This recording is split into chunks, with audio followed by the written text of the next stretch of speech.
Bueno, muchas gracias por estar aquí presente. Yo quiero empezar y estoy así como emocionado porque está Hannah aquí.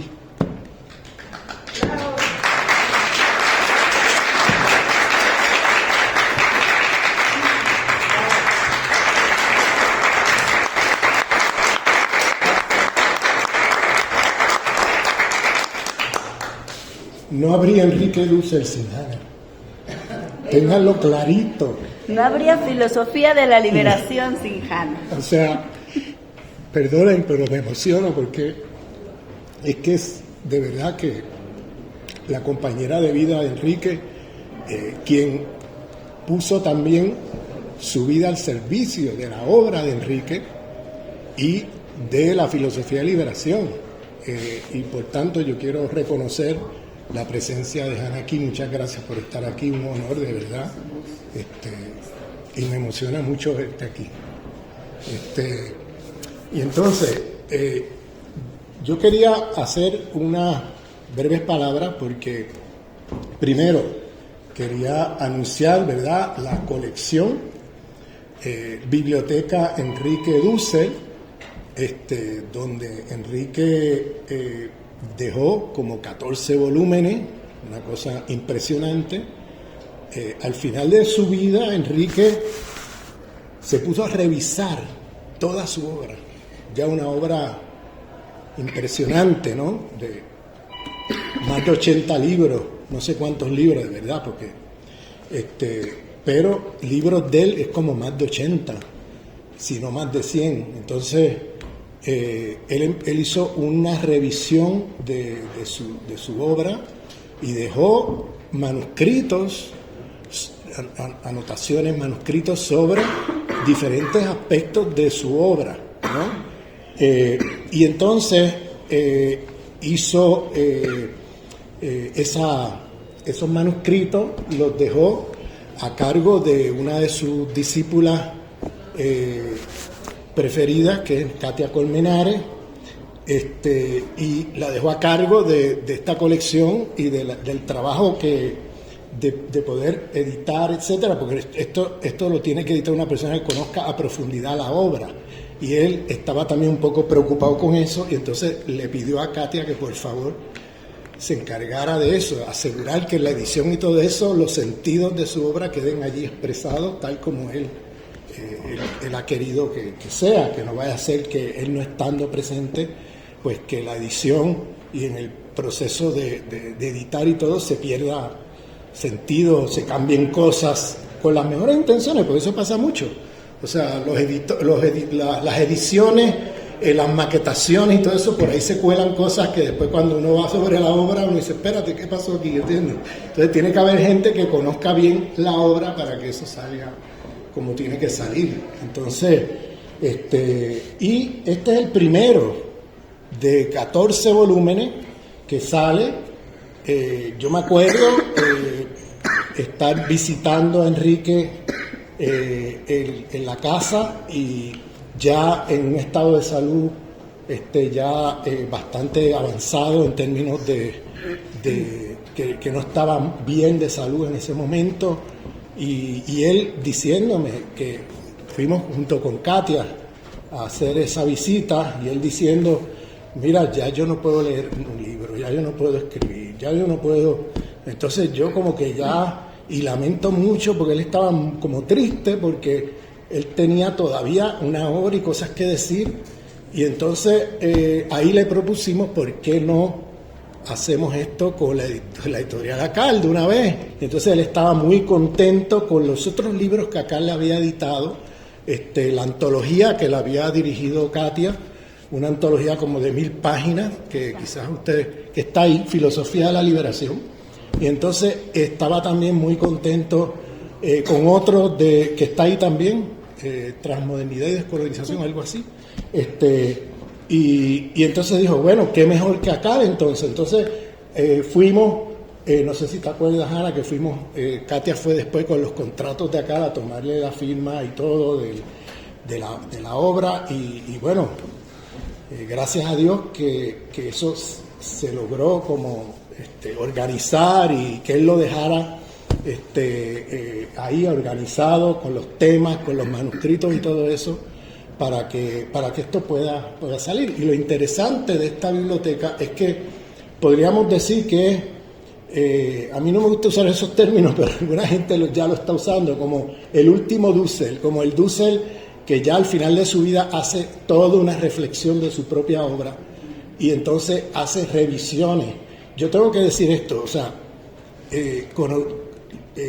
Enrique era uno de los pocos intelectuales que yo he conocido en mi vida que todavía a los 80 y pico de años tenía la curiosidad de un niño de 5 años. O sea, usted hoy se encuentra con catedráticos de menos edad, de 40 años, que ya se les fue a la cabeza todo, y ya creen que tienen una gran obra y la soberbia se los traga. Enrique tenía la humildad de aprender todos los días algo nuevo. Y yo vi a Enrique con mis ojos, donde cualquier persona, y no importa el rango o categoría académica o lo que sea, cualquier persona se sentaba con él: oye Enrique, que yo leí tal cosa y yo creo que ahí te equivocas. Y él se sentaba, dejaba de hacer todo lo que estaba haciendo, escuchar la crítica, para luego reflexionar y luego revisar la obra. O sea, era increíble eso, ver eso en un intelectual de la categoría de Enrique. Pues era como, wow, este hombre sigue evolucionando, sigue aprendiendo, sigue revisando, sigue, o sea, era de verdad extraordinario ver eso. La humildad, también eso tiene que ver con un compromiso, porque para Enrique su filosofía tenía que estar al servicio de la liberación de los pueblos. Entonces, y él decía muchas veces, si lo que yo escribí no sirvió a los pueblos para su liberación, entonces volvamos a casa a volver a revisar lo que escribí, porque esto tiene que estar al servicio, y si no está al servicio, entonces pues no me valió de nada, tengo que volver a la casa a revisar otra vez qué fue lo que hice mal. O sea, esto yo lo escuché de él varias veces, o sea, que ese compromiso también llevaba a una humildad, a escuchar al otro y a la crítica que viniera, quien sea, que es algo muy, muy raro de ver en los intelectuales. Y él, por eso, en ese espíritu de revisar y revisar, de escuchar, de debatir, pues él deja estos manuscritos como, bueno, aquí está hasta donde yo llegué. Y si van a ver el final del libro, donde él dice: hasta aquí llegué, ahora le toca a ustedes, las nuevas generaciones, agarrar esto y echarlo para adelante. Pero hasta aquí llegué. Y entonces aquí ustedes van a ver cómo este es el primero que sale, que es sobre el tema de la modernidad, la crítica a la modernidad, que él en el libro 1492, si recuerdan, él hace una crítica a la modernidad como sistema civilizatorio. Y entonces aquí en este libro él radicaliza esas ideas que él lanzó en 1992, en aquel famoso libro, 1492, El encubrimiento del indio, y luego se subtituló El encubrimiento del otro. Salieron 2 ediciones. Entonces, pero con ese título, 1492. Entonces aquí él hay novedades. Bien, no las voy a anunciar todas porque entonces no se compran el libro.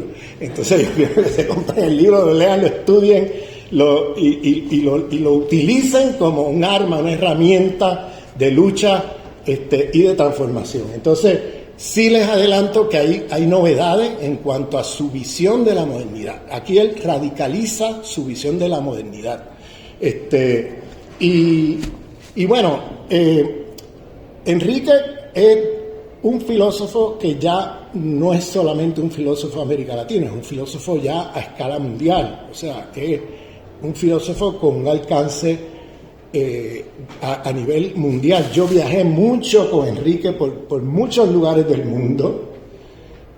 Hanna siempre me decía: Ramón, por favor, que tiene que descansar. Y yo tenía mucho cuidado con eso, Hanna, porque yo cuando lo invitaba a cosas que valieran la pena. Yo no lo invitaba a cualquier tontería. Por eso era que cuando yo lo invitaba, él siempre se apuntaba, porque siempre decía, o sea, donde me invita Ramón vale la pena haber estado, porque yo no abusaba de la amistad ni de la confianza. Yo cuando veía que un evento, él incluso me increpaba, Ramón, ¿y ese evento que hiciste no me invitaste? Y yo, porque es que no valía la pena, Enrique. Yo no te voy a hacer viajar a tu edad para algo que no vale la pena.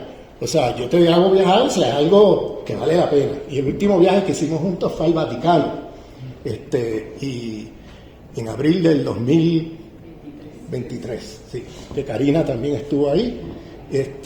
Y fue un evento, bueno, precioso. A la intervención de Enrique estaba online, el video de su intervención, que fue, bueno, fabulosa. Entró en un debate con un famoso postcolonial de la India que se llama Homi Bhabha, y eso está todo registrado online, ese debate. Y bueno, aquí también van a ver cómo, o sea, teníamos muchos diálogos. Él tenía muchos diálogos con mucha gente. O sea, y vas a ver aquí también esos diálogos. Raimundo, bienvenido. Aquí está un compañero de la dirección de ACAL, aquí en México. Seguiré, no te preocupes, pero quería reconocer tu presencia. Y entonces, aquí él entra en diálogo con muchos autores. Entonces vas a ver cómo, por un lado, hace críticas a varios autores, por otro lado, incorpora críticas que algunos de nosotros le hicimos sobre el tema de la modernidad, y él lo incorpora y lo lleva más allá que donde nosotros llegamos. O sea, realmente Enrique era un pensador con una profundidad extraordinaria.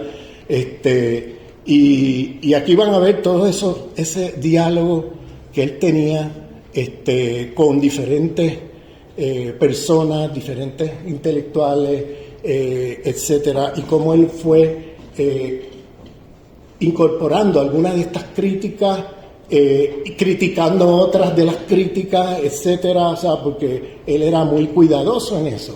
Escuchaba y luego revisaba a profundidad, y si la crítica era válida desde su punto de vista, ahí la asumía, y no importa si él no preguntaba de qué universidad, qué grado usted tiene, no, cualquier Juan del pueblo se sentaba en una mesa y le decía, oye Enrique, aquí te equivocas. Él dejaba de hacer todo para escuchar la crítica de quien sea, y se la tomaba muy en serio, tomaba nota y luego iba a revisar. O sea, impresionante.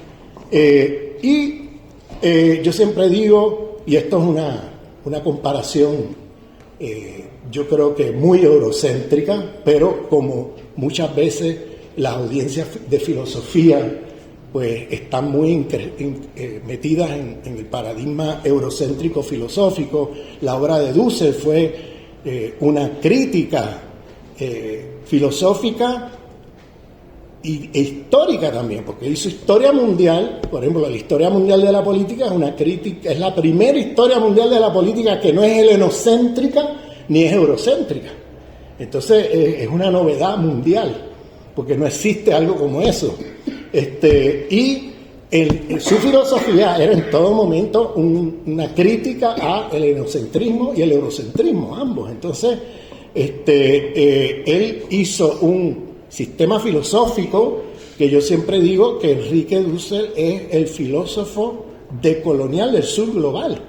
O sea, nosotros tenemos ahora un filósofo del cual podemos partir, que no hay que volver a descubrir el Mediterráneo, que la obra de Enrique nos dejó, o sea, todos los cimientos para de ahí partir a construir lo que él llamaba la transmodernidad, un mundo donde otros mundos sean posibles y este sea imposible. Entonces,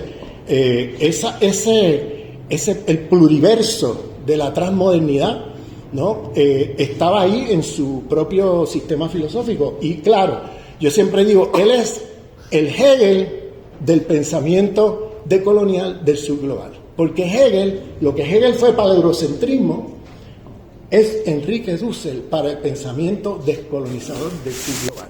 ¿Por qué? Porque Hegel, si ustedes se fijan, hizo la gran síntesis, el gran sistema filosófico del cual todos los filósofos eurocéntricos desde entonces hacen referencia, sea para criticarlo, sea para revisarlo, sea para afirmarlo, pero es la referencia de la cual todos parten. Nosotros tenemos nuestro Hegel, pero superior a Hegel, porque Hegel era eurocéntrico. Hegel era racista, Hegel era imperialista, Hegel era colonialista, Hegel tenía un montón de problemas en su sistema filosófico.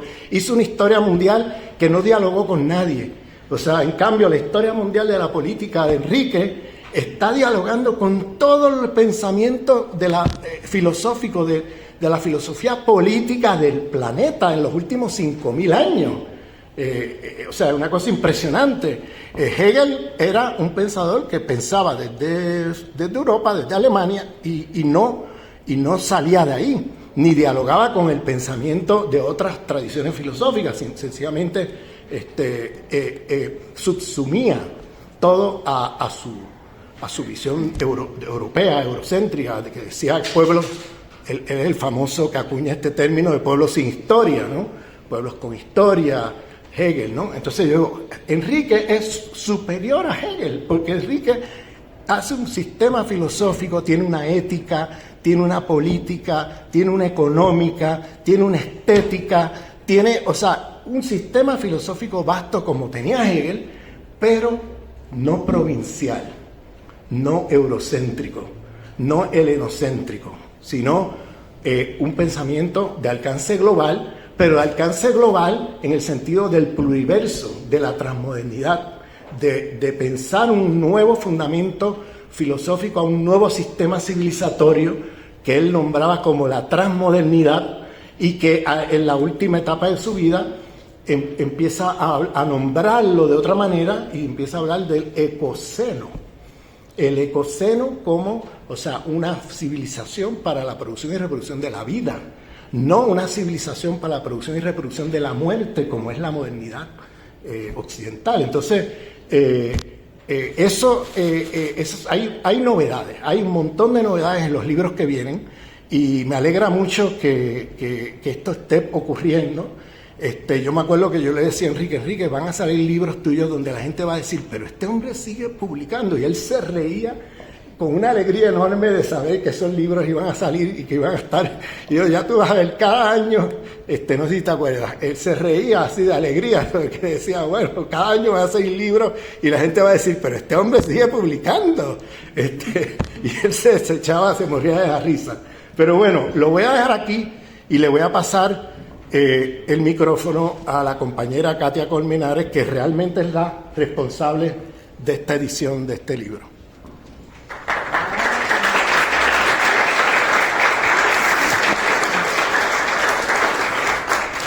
Buenas tardes. Pues primero también agradecer enormemente a nuestra querida Hannah. Nos da una inmensa alegría que esté aquí, también con el mismo agradecimiento, porque justamente en la presentación del libro de la antología Filosofía de la Liberación que presentamos con el maestro, estaba también Ramón Grossfogel, y el maestro Dussel también dirigió unas palabras, ¿no? Después de también Ramón agradeciendo a nuestra querida Hannah, sostén, pilar. Yo recuerdo en una ocasión que Hannah decía que ella era su conexión a tierra. O sea, Dussel es como un papalote que vuela, ¿no? Y yo soy su conexión a tierra. Y Dussel dijo, es así. Sin ella no habría filosofía de la liberación. Así que todos los alumnos y las generaciones y las víctimas y los oprimidos de todo el mundo te rendimos homenaje, querida Hannah. Agradecer también a nuestro querido Enrique y la nieta Mariana, que la conocimos también correteando ahí y haciendo dibujos en la oficina del doctor Dussel, que la familia siempre es lo que da las condiciones para poder producir una obra. Dussel siempre decía que eso era, ¿no?, la paz, la tranquilidad, la seguridad, lo que da la posibilidad de pensar. Así que agradecemos a toda la comunidad de vida que hizo posible esta obra. También a nuestro querido Jesús Espino, editor, Editorial Acal, Raimundo, nuestra casa editorial, que ha creído en esta colección, en este trabajo, y que siempre apoyó desde el primer momento que se le sugirió, pues dieron todas las condiciones para que esto fuera posible. Así que nuestro agradecimiento también, porque esto será un enorme servicio para muchísimas personas en distintos lugares del mundo. Vendrán nuevas generaciones también de filosofía de la liberación a partir de estas reflexiones. Agradecer también a Ramón Grossfogel, porque su apoyo fue fundamental para la creación de esta colección, así que yo quiero también agradecerle a él. Y bueno, yo me voy a dedicar en estos minutos que tengo a compartirles lo que hay en este libro tan maravilloso, porque además es un libro muy especial, es un libro en el cual Dussel hace un recorrido a lo largo de varias décadas de trabajo de todo lo que tuvo que ver con su crítica a la modernidad. Entonces, este es el primer libro, es el primer volumen de aproximadamente 14 que vienen detrás de esta producción del maestro en los últimos 10 años de su vida. Entonces recoge muchos manuscritos que él fue escribiendo y que quedaron ahí sin ser publicados, así que ahora pues los estamos precisamente organizando para su publicación. Hay reflexiones de todo tipo y nos regala muchas joyas también, y eso los animo a que lo lean, porque nos regala muchas joyas de su vida y de su historia, de su experiencia de vida, y eso también nos hace ver que la filosofía y el pensamiento es siempre un pensamiento desde un lugar en concreto, y son esas experiencias, ¿no?, lo que va dando el contenido a la teoría y a la reflexión. Además, decir que el maestro, como bien lo dibujaba a Ramón Grossfogel, nunca se conformó consigo mismo, ni con su obra, ni con su producción teórica, sino que siempre estaba él como de paso, como avanzando y de camino. Y eso lo vemos hasta el último momento, en donde él fue capaz de revisar muchas cosas, y cosas, yo diría, fundamentales. O sea, que en otros momentos no las vemos en su obra, y de pronto podemos ver los cambios, porque además él tenía una costumbre que era ir avanzando en el camino sin reescribir los libros. Él decía, no, bueno, en 1492 dije eso, ahora digo otra cosa, ¿no? Pero no me voy a ir a escribir de nuevo en 1492. Esa fue una etapa de la vida, y que quede así, y hay que seguir caminando. Entonces, por eso es que él también publicó varios libros. Pienso tiene un libro, por ejemplo, sobre la cultura, que es un libro antiguo y que lo revisamos. Yo me encargué de la edición justa, o la reedición de ese libro, y yo le decía, doctor, pero estas tesis usted ya no las sostiene, ¿no?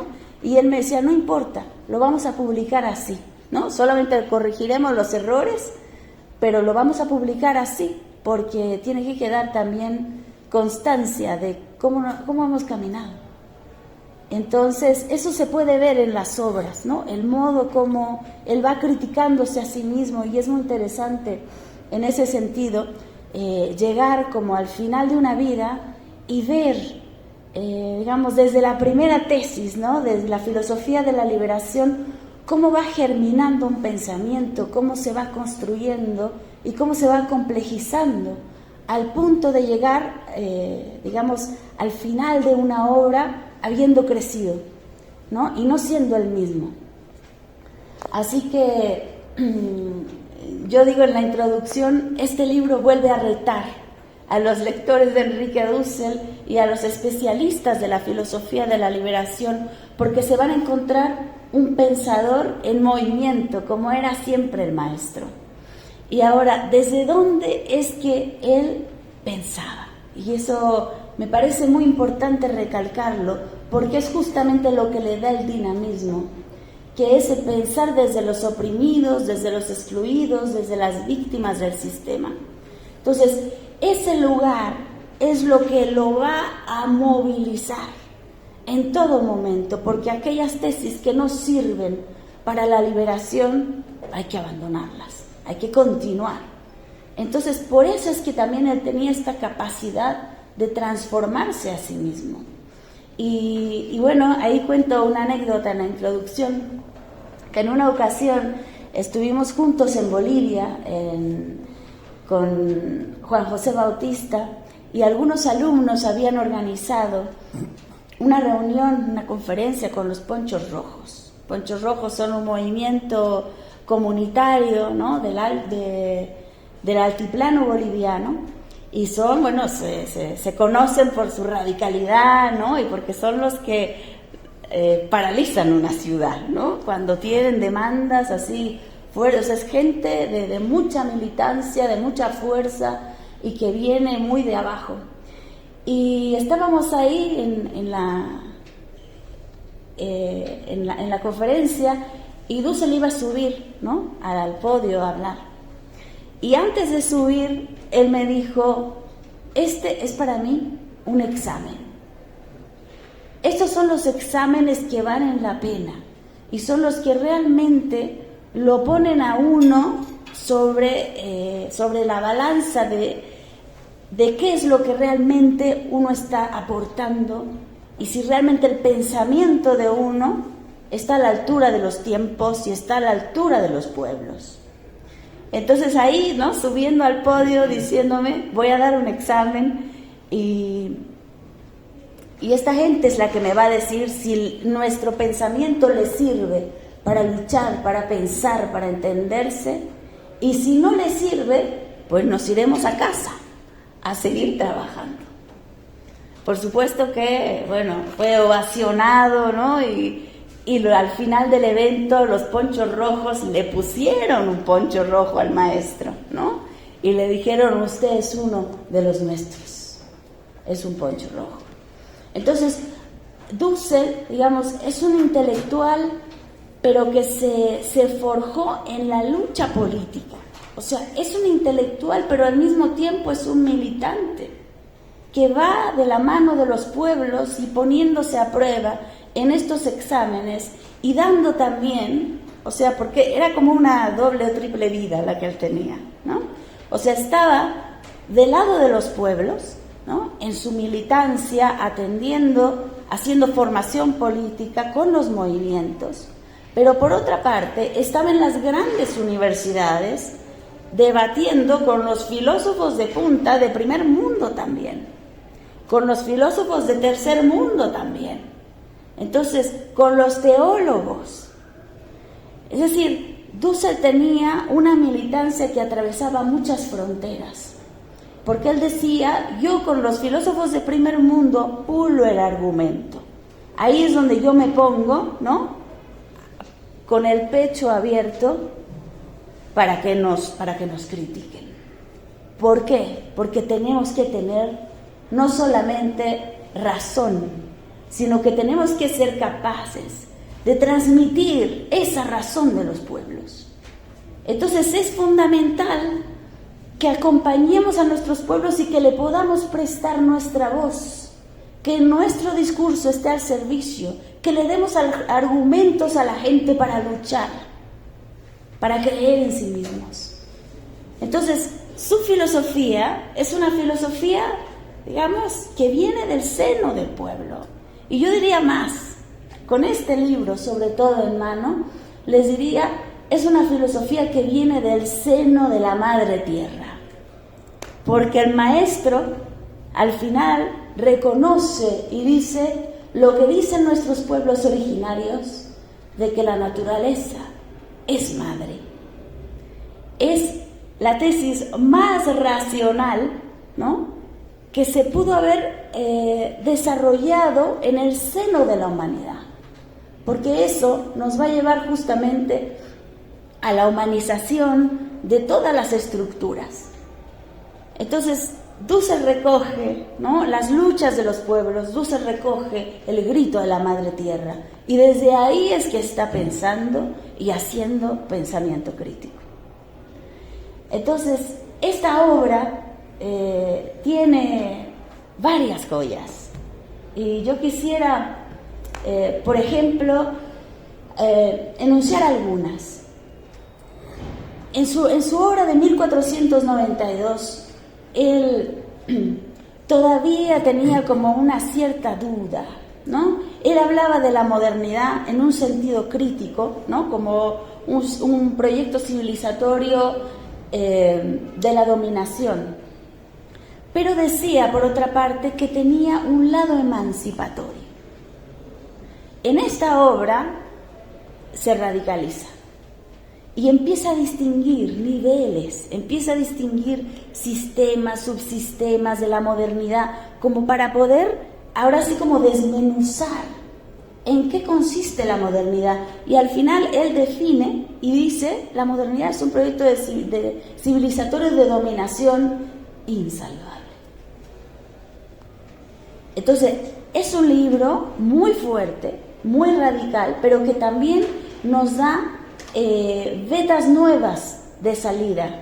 Y una de las razones, ¿no?, y esto lo hemos conversado con él, por las cuales él tenía tanta como duda de abandonar esta idea del lado emancipatorio de la modernidad, era porque él decía: pero de todas maneras la ciencia moderna ha tenido desarrollos increíbles que le han servido a la humanidad. Pero entonces él empieza a distinguir, ¿no?, en una recuperación de la historia no moderna, o sea, en una historia crítica mundial, él se da cuenta que la ciencia no es un proyecto moderno. Es decir, todas las culturas, todos los proyectos civilizatorios de la humanidad a lo largo de la historia han tenido desarrollo científico, han producido conocimiento. Entonces, podemos desarrollar ciencia no moderna. Y entonces él empieza como a distinguir y a decir: bueno, también la modernidad subsumió mucha tecnología, subsumió mucha ciencia que no nació siendo moderna. Por ejemplo, de la cultura islámica, ¿no? Y hay impresionantes desarrollos de la ciencia que, bueno, después fueron subsumidos y presentados como si fuesen desarrollos de la ciencia moderna. Entonces él dice: no, tenemos que criticar el núcleo de la modernidad, y ese núcleo es insalvable, porque ese núcleo es de dominación, ese núcleo implica el desarrollo de una subjetividad individual, burguesa, y eso no lo podemos salvar. Entonces él vuelve sobre el tema de la comunidad. Él decía que alguien se levante, ¿no?, aquí, si es que no tiene ombligo. Pues todo el mundo tiene ombligo. ¿Y por qué? Porque venimos de alguien, porque nacimos en la piel de alguien, estábamos adentro de alguien, y nuestros primeros mapas neuronales los produjimos no desde nosotros mismos, los produjimos desde la experiencia de nuestra madre. Esos fueron nuestros primeros datos, ¿no?, de los sentidos, de la experiencia.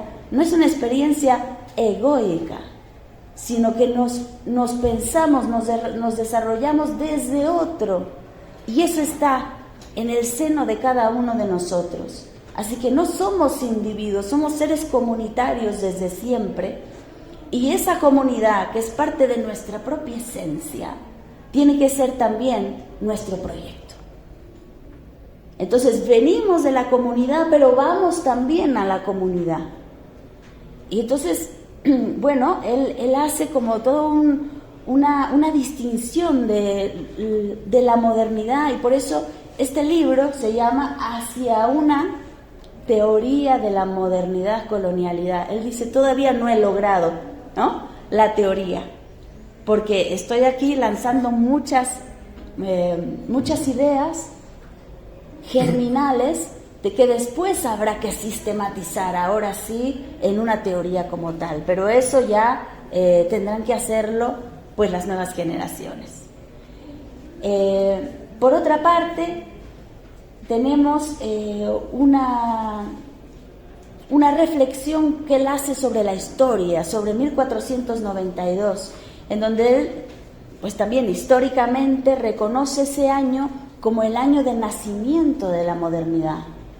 Pero ese 1492 que suponía la conquista, ¿no?, de nuestro continente, ahora también integra la conquista de Granada y la destrucción del mundo musulmán. Entonces él dice, de la destrucción de Al-Ándalus, exactamente. Entonces él dice, seguimos sosteniendo que el comienzo de la modernidad es 1492, pero ese 1492 tiene que incluir la destrucción de Al-Ándalus, ¿no? Entonces, destrucción de Al-Ándalus, destrucción también de los mundos, de los pueblos originarios de este continente. Rechaza también aquellas posiciones como la de Habermas, como la de Bolívar Echeverría, que hablaban sobre avanzar a la conclusión del proyecto de la modernidad. Él dice, no, lo que hay que hacer es abandonar el proyecto de la modernidad. Tenemos que avanzar hacia una nueva época. Y aquí es cuando él empieza a hablar sobre la transmodernidad. Identifica, por ejemplo, el fundamento de la modernidad en el ego moderno.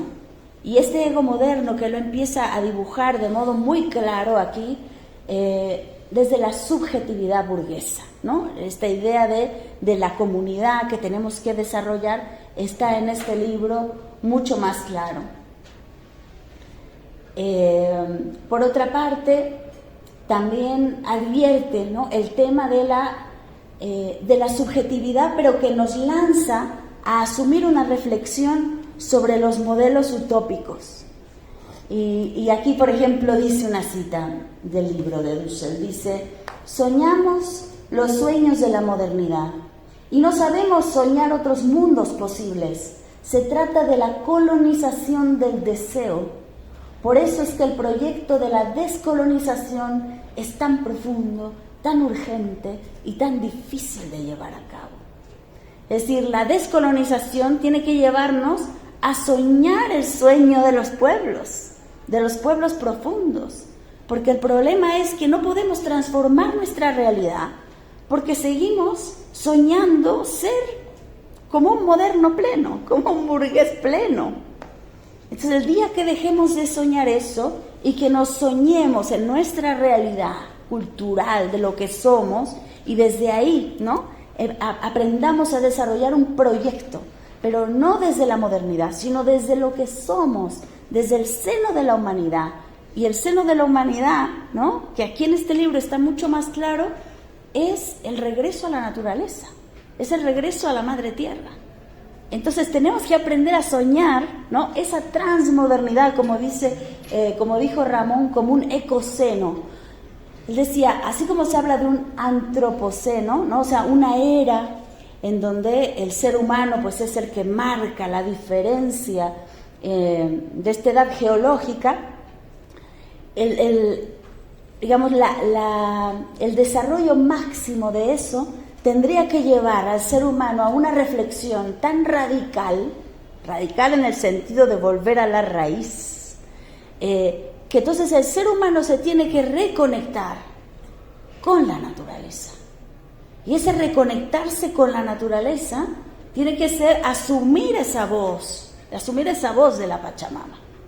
Entonces tenemos que avanzar de un antropoceno a un ecoceno, en donde la vida sea el fundamento que le dé realmente contenido a todo un proyecto civilizatorio.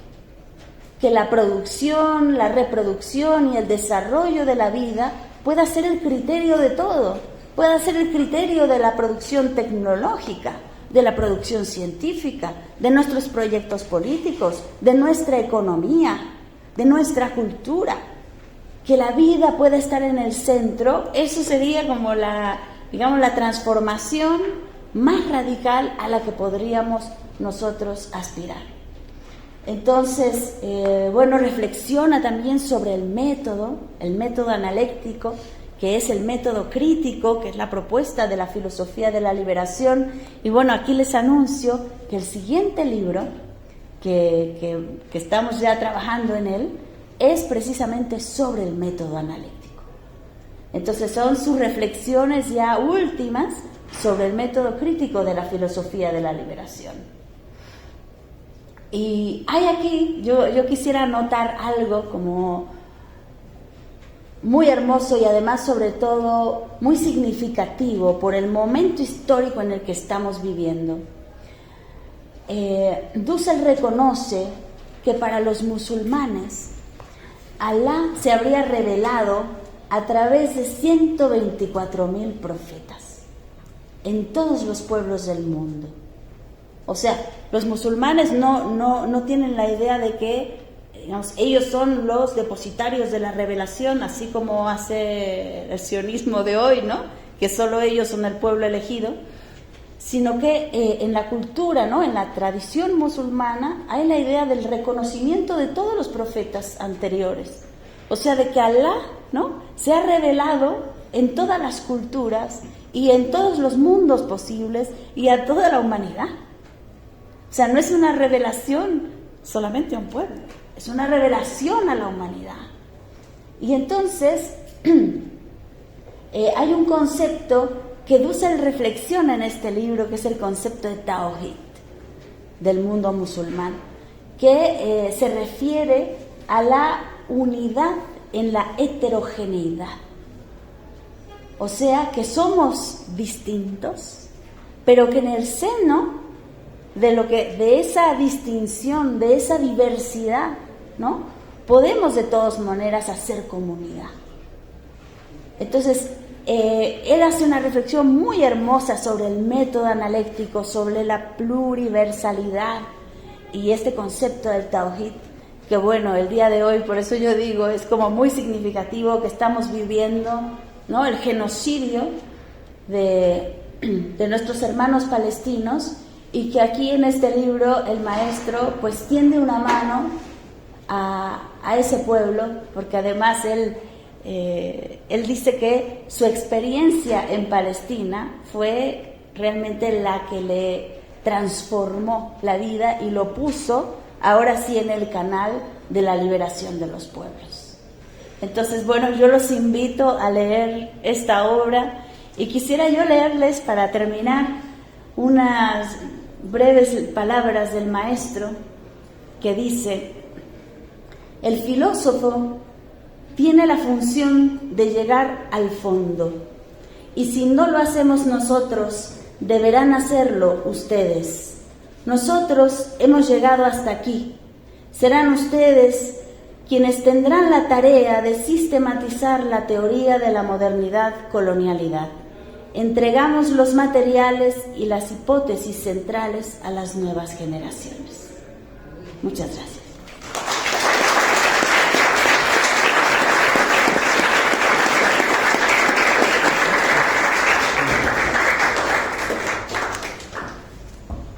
Estamos sobre el tiempo, normalmente tenemos poquito, tenemos oportunidad de un par de preguntas. Si son rápidas y responden para que cerremos este día. ¿Cuál tienen? ¿Quieres preguntar? Hablemos de las otras presentaciones. Filósofo también, con José Bautista. Él decía, no sé si en esto último también lo dialogó con el doctor Dussel, hablando sobre un evento como este, cuando también los ancestros forman parte de, eso decía, los pueblos, la vida del planeta, de los pueblos, pero también los ancestros, que era como algo que ahora no sé cómo se diría. También ya se fue Juanjo y el doctor Dussel a organizar esos ejércitos de los ancestros ante los que nosotros necesitamos recurrir y que estén con nosotros. No sé si en eso también él había dialogado, si está en este libro, la pregunta, y yo creo que si eso es así, ahorita ellos están aquí con nosotros. Amén.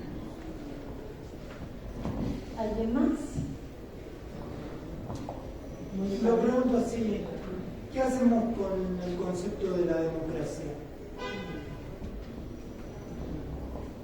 ¿Otra pregunta? Quería puntualizar nada más que para el doctor Enrique Dussel, este diálogo que encargaba el profesor Roscoe con todas las personas, con nosotros, era la base fundamental de los principios racionales de una filosofía de liberación de los pueblos, ¿no? Y quien lo subsume el concepto y lo hace posible es el doctor Juan José Bautista Sedales, cuando hace esta tematización con los pueblos originarios, pero con la Pachamama y los ajayos, ¿no? El poder mítico ancestral al que tenemos que acudir en estos momentos de crisis de la humanidad, porque es ahí donde está la fuerza. En el pasado, decía Juan José Bautista, el pasado no es en el pasado, sino que está en el presente, ¿no? Y desde Benjamin habría que hacerle justicia. Yo les felicito a todos y a su esposa del doctor Dussel. Gracias. Así, rapidito, aquí van a ver los diálogos de Enrique con Juan José Bautista. Están aquí, lo cual es una novedad, porque eran diálogos que se hacían en privado, ¿entiendes? Y aquí hay un reconocimiento de Enrique a las aportaciones de Juan José Bautista a su propia obra. O sea, que esto es, yo creo que otra novedad que van a encontrar aquí. Entonces, lo dejo aquí porque no tenemos mucho tiempo y le paso el micrófono a Katia. Sí, precisamente yo creo que respondiendo a la pregunta sobre Juan José, efectivamente hay varias menciones a Juan José, y precisamente en este tema de la madre naturaleza, ¿no? Él cambia su posición, porque él al principio como que no veía, él decía metafóricamente, pero al final él lo asume, digamos, esta tesis, y bueno, es muy interesante ver la transformación. ¿Qué hacemos con la democracia? Pues yo diría comunalizarla, ¿no? El maestro hablaba de la democracia participativa, o sea, tenemos que llenarla de contenido y abandonar el formalismo de la democracia, que en nombre de ese formalismo justamente se hacen los mayores atropellos, ¿no? Se hace una fetichización de la democracia, del individuo, de la libertad, y en nombre de todo ello se termina pisoteando a los pueblos. Entonces lo que tenemos que hacer con la democracia es comunalizarla y volverla participativa, dicen los venezolanos, y protagónica. Y bueno, sí, agradecerte, Fernando, por la puntualización. Y quisiera yo, antes de irnos, pues invitarlos también. En estos días vamos a tener varias presentaciones, aprovechando que el doctor Ramón Grossfogel está en México. Vamos a tener el lunes 24 de febrero a la 1 de la tarde en la Universidad Autónoma de la Ciudad de México, en el plantel San Lorenzo Tezonco. Vamos a tener una presentación de libro a la 1 de la tarde en el edificio A, aula A 101. Después, el martes 25 de febrero a las 11 de la mañana en la Facultad de Filosofía y Letras de la UNAM, vamos a tener otra presentación en Ciudad Universitaria, en el Salón de Actos. También todos invitados. Y el martes 25 de febrero, o sea, el mismo día, a las 4 de la tarde en la Universidad Autónoma Metropolitana, en la Sala Cuicacali. Iztapalapa, eso, sí, en la UAM Iztapalapa, en la Sala Cuicacali. Pues invitados todos y muchísimas gracias.